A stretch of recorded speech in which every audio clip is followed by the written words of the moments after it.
గాంధీజీ గారు ఇప్పుడు చాలా పోరాటం చేసి మెల్లమెల్లగా ఫైటింగ్ కూడా చేసిండు, ఒకసారి బాక్సింగ్ కూడా.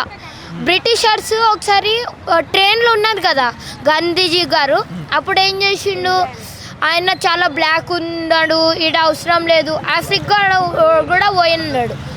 అప్పుడు ఏమైందంటే ఆయనను ట్రైన్ నుంచి గెంటేసిండ్రు. ఆయన ఏంది ఇట్లా నెక్స్ట్ టైం పోయిండు కదా, ఫియర్లెస్గా గట్టిగా పట్టుకొని ఉన్నాడు.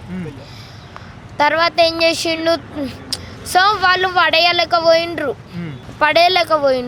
తర్వాత ఏంది గాంధీజీ గారు బాక్సింగ్కి కూడా పోయిండ్రు వాళ్ళ దగ్గర.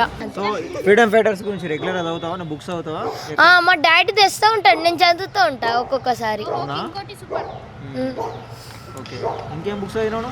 నేను ఒక బుక్ చదివిన, ఒక ఆయన ఉంటాడు, ఆయన పేరు గుర్తులేదు కానీ లాలా ఎవరో తెలియదు కానీ ఆయన అయితే మంచిగా తెలుసు.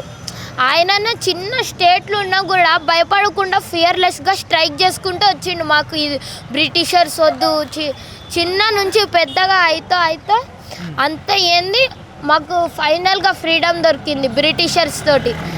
So I'm so proud of my country. జై హింద్.